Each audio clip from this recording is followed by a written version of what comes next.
Terima kasih. Assalamualaikum warahmatullahi wabarakatuh. Rekan-rekan wartawan yang saya cintai, terima kasih sudah hadir malam ini di Thermawaksa Hotel untuk menghadiri press conference singkat yang saya laksanakan untuk mengklarifikasi beberapa hal yang menjadi fokus pemberitaan hari ini sehubungan dengan diskusi yang tadi diselenggarakan oleh kedai kopi di Hotel A1 di Jalan Wahid Hashim, Jakarta, terkait dengan sikap dan komitmen pribadi saya dan juga sikap dan komitmen PBB terhadap Koalisi Indonesia Maju. Sebagaimana saudara-saudara maklum, PBB merupakan salah satu partai yang di awal sekali mendeklarasikan Pak Prabowo Subianto sebagai calon Presiden Republik Indonesia 2024-2029 yang akan datang, sebelum ada satupun partai melakukan deklarasi, dan deklarasi dilakukan pada akhir Agustus yang lalu di Bumi Serpong Damai, dan kemudian kami melakukan kegiatan serupa deklarasi di 6 wilayah, mulai dari Aceh sampai ke Jayapura sampai ke Papua. Nah, komitmen PBB terhadap Pak Prabowo Subianto adalah komitmen yang teguh, dan kami ini menjadi partner dalam Koalisi Indonesia Maju, dan kami adalah partner yang terpercaya, saling memegang teguh komitmen, janji, kebersamaan dalam memecahkan persoalan-persoalan yang dihadapi. Suka dan duka kita akan bersama-sama menghadapi masalah bersama yang kita hadapi. Jadi tidak ada keraguan sedikit pun mengenai komitmen saya pribadi dan komitmen PBB terhadap Pak Prabowo dan terhadap koalisi. Apalagi saya pribadi sudah mengenal beliau sekitar 43 tahun yang lalu, mulai tahun 1980 sampai sekarang. Walaupun ada pasang surutnya, tapi sekali kami berkomitmen, maka kami akan teguh memegang komitmen itu. Nah, sehubungan dengan pelaksanaan putusan dari Mahkamah Konstitusi yang sama-sama kita ikuti kemarin, ada 4 putusan Mahkamah Konstitusi, dan saya juga sudah menyampaikan rilis tertulis kemarin tentang putusan Mahkamah Konstitusi itu, baik putusan yang pertama, 2, 3, maupun keputusan yang terakhir, nomor 4, yang mengabulkan permohonan pemohon mahasiswa dari Universitas Surakarta, yang akhirnya Mahkamah Konstitusi mengabulkan sebagian dan menyatakan bahwa ketentuan dalam pasal 167 huruf Q dari Undang-Undang 7 tahun 2017 tentang pemilu, tentang syarat presiden berusia serendah-rendahnya 40 tahun oleh Mahkamah Konstitusi dinyatakan bertentangan dengan UUD 45 kecuali dimaknai, ya, kecuali dimaknai pernah atau sedang menduduki jabatan yang dipilih melalui pemilihan umum, termasuk kepala daerah. Dan itu putusan yang ada di dalam diktum Mahkamah Konstitusi, putusan Mahkamah Konstitusi. Nah, putusan Mahkamah Konstitusi itu tegas bunyinya dalam diktum, tidak ada perbedaan tafsir dan perbedaan pendapat mengenai bunyi diktum itu. Walaupun putusan sebagai sebuah putusan itu bisa menimbulkan kontroversi, pro kontra terhadap putusan.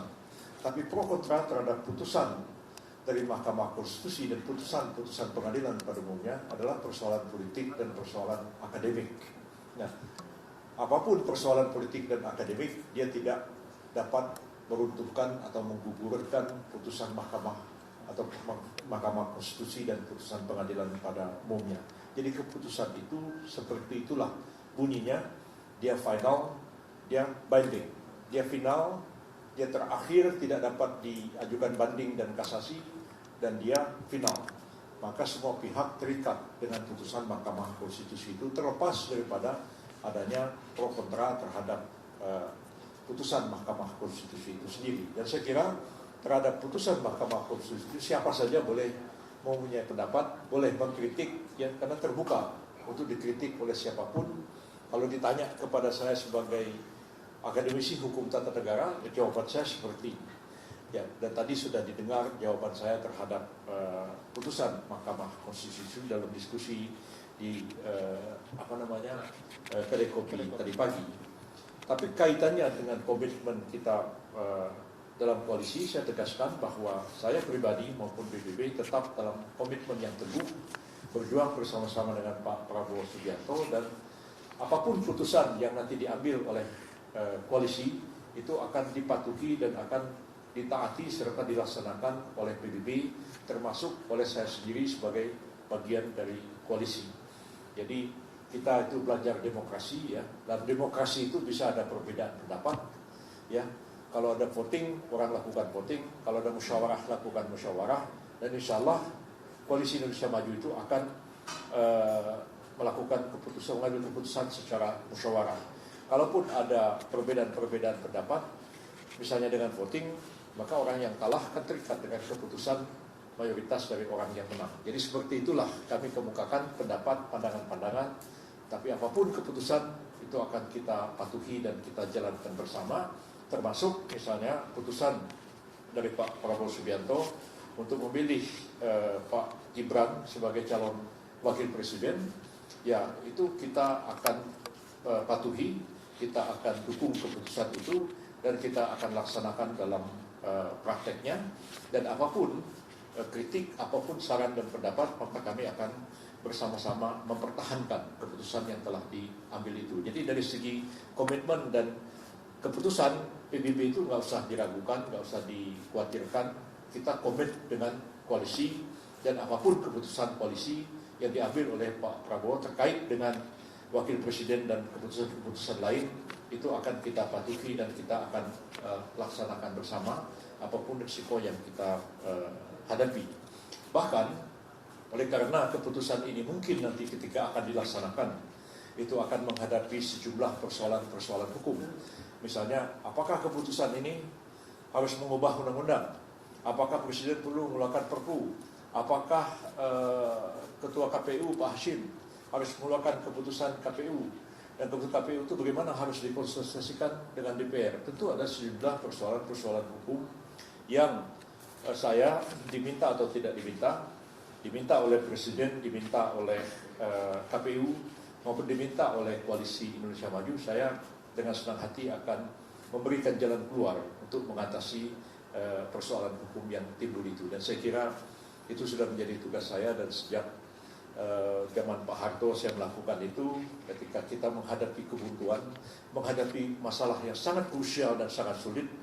Kemudian coba Saudara Yusuf cari jalan keluar. Nah, itu saya akan putar otak dan mencari jalan keluar yang terbaik mengatasi persoalan-persoalan hukum yang krusial itu, sehingga nantinya keputusan yang diambil oleh pemerintah dalam melaksanakan putusan Mahkamah Konstitusi, keputusan yang diambil oleh Koalisi Indonesia Maju, dan keputusan yang diambil oleh Pak Prabowo Subianto adalah keputusan yang benar, sah, legal, dan konstitusional lihat dari hukum dan peraturan perundang-undangan yang berlaku di negara kita. Dan saya tetap mempunyai komitmen yang teguh untuk mengatasi persoalan-persoalan hukum yang kemungkinan akan timbul nanti. Saya kira itu penegasan saya, dan saya ucapkan banyak terima kasih atas kehadiran rekan-rekan wartawan. Mudah-mudahan dengan statement ini akan mengklirkan, jangan sampai timbul salah paham, ini Pak Yusuf gimana sih, nggak jelas segala macam. Komitmen saya dalam koalisi jelas, tegas, dan tidak perlu dilakukan oleh siapapun juga. Terima kasih. Silakan kalau ada yang mau bertanya. Silakan rekan-rekan media, bisa ada yang bertanya.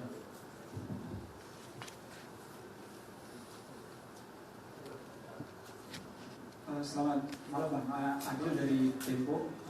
Tadi saya juga ikut di kedai kopi itu ya, tapi secara mendadak juga akhirnya memberikan klarifikasi. Nah, kira-kira apa yang terjadi sehingga Bang Yusril akhirnya memutuskan secara mendadak membuat konferensi di sini? Betul, karena memang saya melihat tidak secara lengkap apa yang saya sampaikan di diskusi kedai kopi itu dimuat oleh berita, sehingga banyak kawan-kawan bertanya. Ya, juga internal Koalisi Indonesia Maju bertanya, ini ada apa menyusul? Kok Anda ngomong seperti ini? Padahal tadi saya bilang, saya terangkan dalam pertemuan di kedai kopi itu bagaimana sikap PBB dalam koalisi. Saya bilang dalam demokrasi itu orang yang kalah ikut orang yang menang. Jadi kalaupun mungkin ketika bermusyawarah itu kita punya pendapat yang agak berbeda, Tapi kalaulah dimusyawarahkan dan kemudian diputuskan, bahkan dengan voting, apa yang menjadi keputusan, itu kita komit dengan keputusan itu. Itu yang sebenarnya penegasan saya, PBB tetap komit dengan koalisi dan tidak akan ada perbedaan pendapat apabila kita telah mengambil sebuah keputusan. Sampai hari ini kan kita belum mengambil keputusan dan masih akan rapat. Nah, ini kurang mendapatkan porsi pemberitaan, sehingga malam ini saya mengklarifikasi masalah ini supaya tidak timbul kesalahpahaman lebih lanjut. Tapi kepada kawan-kawan yang bertanya setelah saya jelaskan, kawan, oh begini persoalannya, iya saya bilang. Tadi juga saya telah menulis press release dan saya sampaikan dan sudah dimuat oleh beberapa media. Detikcom kelihatannya sudah memuat beberapa menit yang lalu. Itu pertimbangannya ya. Saya Audrey Chandra. Saksikan program-program Kompas TV melalui siaran digital, pay TV, dan media streaming lainnya. Kompas TV, independen, terpercaya.